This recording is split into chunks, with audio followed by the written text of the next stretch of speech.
Olá, o meu nome é Gilmar Alves Unzinho, eu sou médico pneumologista, atualmente presidente da Sociedade de Pneumologia e Fisiologia do Estado do Rio de Janeiro, e nós estamos aqui para conversar um pouco sobre a questão do H1N1.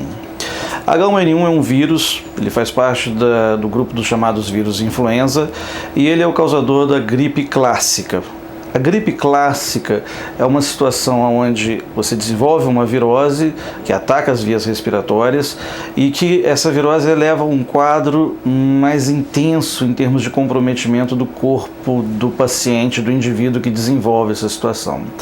Nesse tipo de virose, os sintomas são mais exuberantes, a febre costuma ser bastante alta, existe muita dor no corpo, muita dor de cabeça, muita prostração, a pessoa fica derrubada e crianças frequentemente têm vômitos e diarreia.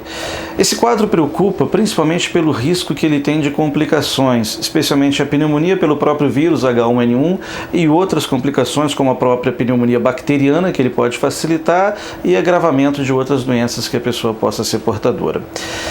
O problema é que quando nós estamos num momento igual esse, com alguns quadros de H1N1 sendo identificados, as pessoas ficam muito alarmadas e começam a confundir o chamado resfriado comum com esse tipo de situação.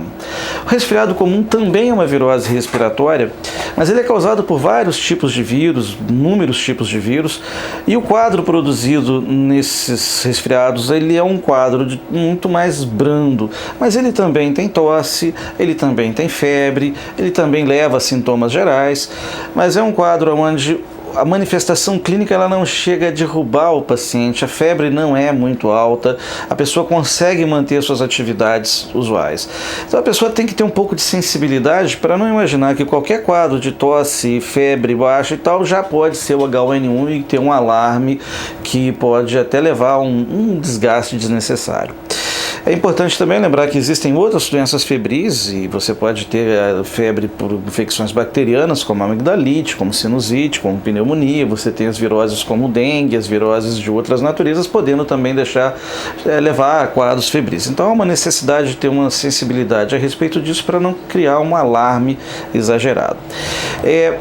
A questão da gripe, ela preocupa com relação a essas complicações e aí há uma importância muito grande em você ser capaz de perceber o risco de estar apresentando esse tipo de complicação. O que deve chamar a atenção, o que deve alarmar? Porque você pode desenvolver o H1N1 e ter o quadro, vamos chamar, convencional, em que o que você precisa de fazer é ficar de repouso, tomar bastante líquido, se alimentar bem, usar analgésico antitérmico para dor e para febre e nada mais. A questão é quando você começa a ver sinais de complicação. Esses sinais seriam o quê? Seria o surgimento, por exemplo, de uma falta de ar, um esforço respiratório, uma prostração maior, uma queda maior do estado geral, a febre continua mais do que 3, 4 dias e você percebe que alguma coisa está evoluindo de forma distinta.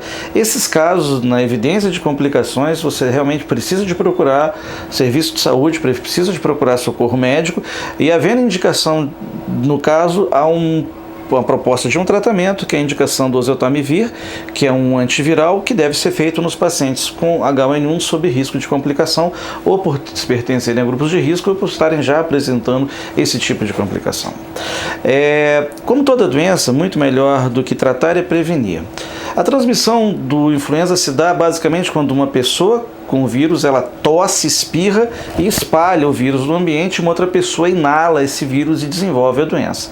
Então, se você está com um quadro de tosse ou alguma coisa qualquer, independente da origem, procure evitar de fazer isso de forma aberta. Tosse ou espirra protegendo com o antebraço para evitar que isso se espalhe, evitar que porventura, seja lá o que for, aumente aí o risco de transmissão. Uma outra coisa é que o vírus também se transmite de forma indireta, ou seja, ele a ser liberado, ele pode se depositar nas superfícies e você tocando a superfície e levando para o seu corpo, colocando no olho, na boca, a mão, você pode inocular o vírus e desenvolver a doença. Então, a higiene das mãos, lavar a mão recorrentemente com água e sabão, usar álcool gel para limpar as mãos é algo que pode realmente e consegue reduzir a transmissibilidade dessa doença. Quanto à prevenção, uma coisa muito importante de discutir é a questão das vacinas. A vacina para o H1N1 ela é eficaz e ela é segura. O Ministério da Saúde prevê dispensação de vacina gratuitamente para os grupos de risco, que são os grupos com maior incidência de complicações pelo H1N1.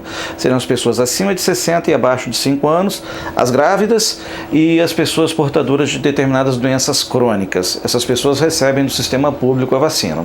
As pessoas que não fazem parte do grupo de risco, elas podem se vacinar nas clínicas privadas que trabalham com essas vacinas. Existem dois tipos de vacinas, a trivalente e a quadrivalente, e as duas são eficazes contra o H1N1.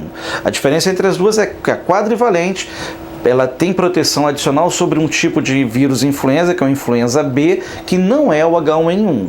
Ou seja, ela tem uma proteção adicional sim, mas para o H1N1, tanto a trivalente quanto a quadrivalente ou tetravalente, como você queira chamar, elas são eficazes. A vacina. Qual o problema da vacina? A vacina, primeiro, ela não pode ser feita em portadores de alergia a ovo, já que ela é preparada em culturas em ovo, então você não pode receber a vacina se você é alérgico a ovo.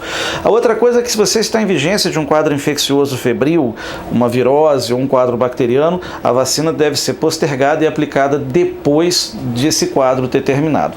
E pessoas que fazem uso de algum tipo de imunossupressor, um corticoide em dose alta, isso reduz a eficácia da vacina e com isso ela não vai ter o seu efeito, por isso ela não poderia ser administrada. Salvo essas questões, todas as pessoas podem receber a vacina, exceto também crianças abaixo de 6 meses de idade, né, quando a vacina ainda não está liberada, nenhum dos tipos de vacina. E por último, eu gostaria de convidar todos a entrarem no site da Sopterj. O site é sopterj.com.br, é o site da Sociedade de Pneumologia e Tisiologia do Estado do Rio de Janeiro.